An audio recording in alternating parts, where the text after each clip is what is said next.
Also 8b। ওকে, আশা করি দেখো আচ্ছা আমরা এই কোশ্চেনটা সমাধান করব। তাহলে দেখো এই যে এই ভোল্টেজটা, তাহলে এখানে আমার কোনটা হবে? এখান থেকে যখন কারেন্ট আসবে তখন এই যে এইখানে এসে রোধ পাইতেছে, তার মানে কি এখানে একটা ভোল্টেজ ড্রপ হবে। তার মানে এখানে ধরুন আমাদের B1 ভোল্টেজ ড্রপ হয়েছে, তারপরে এইখানে এসে আমরা কি আরেকটা ভোল্টেজ ড্রপ হইলো এই দুই প্রান্তে, সেই ভোল্টেজটা কত? B2। আমাদের বের করা লাগবে কার মান? B2 এর মান। তাহলে দেখো আমাদের আগে এইটাকে একটু তুল্য রোধ হিসাব করে ফেলি। এটার একটা রোধ আসে, তাহলে সমান্তরাল ভাবে যখন আছে এই দুইটা, তার তুল্য রোধটা কত হবে? আমি একবারে দেখো ক্যালকুলেশন করি। তাহলে কত? R1 সমান্তরাল কত? R2। এটা সূত্র কি ছিল? R1 ইন্টু কত? R2 ডিভাইড বাই কত? R1 plus R2।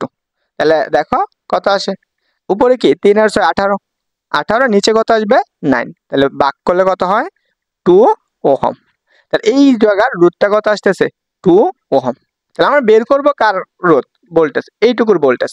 আমরা যখন ভোল্টেজ ডিভাইডার রুল পড়ছিলাম তখন কি বলছিলাম? যার ভিতর দিয়ে ভোল্টেজ নির্ণয় করবে, তার মানে ধরে নাও R3 এর ভোল্টেজ, তাহলে কি B3, এটা ধরো B3 ইকুয়াল ভোল্টেজ, যার ভিতর দিয়ে ভোল্টেজ তার রুটটা দিব, তাহলে কত? R3।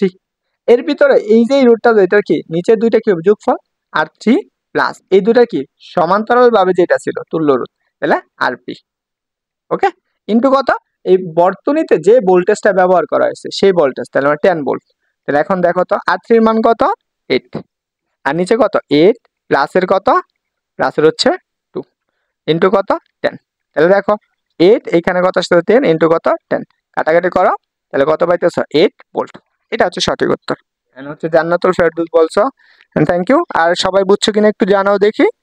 আর যারা ক্লাসে জয়েন হয়েছো তোমরা তোমাদের বন্ধুদেরকে মেনশন করে দাও। এন্ড আশা করি তোমরা সবাই মেনশন করবা।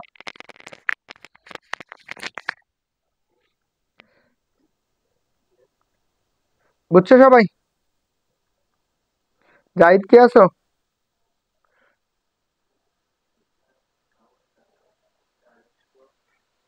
কি সবাই কি বুঝছো? একটু বলো দেখি। আর তুমি কিন্তু ক্লাসটা শেষ পর্যন্ত থাকো, তোমার অ্যাডমিশনে এইখান থেকে যেই টাইপের কোশ্চেন গুলো আসবে সবগুলা করাই দেবো। এন্ড ঢাকা বিশ্ববিদ্যালয় বলো, রাজশাহী বিশ্ববিদ্যালয় বলো। আর হ্যাঁ, যারা হচ্ছে কি কোর্সে ভর্তি হও নাই দ্রুত ভর্তি হয়ে যাও। মাত্র কোর্স ফি হচ্ছে কত? অলরেডি 5-6 জন ভর্তি হয়েছে। And আশা করি যারা ভর্তি হবে তাদেরকে খুব ভালো একটা প্রিপারেশন নিয়ে দিতে হবে। কোর্স ফি হচ্ছে 600 টাকা।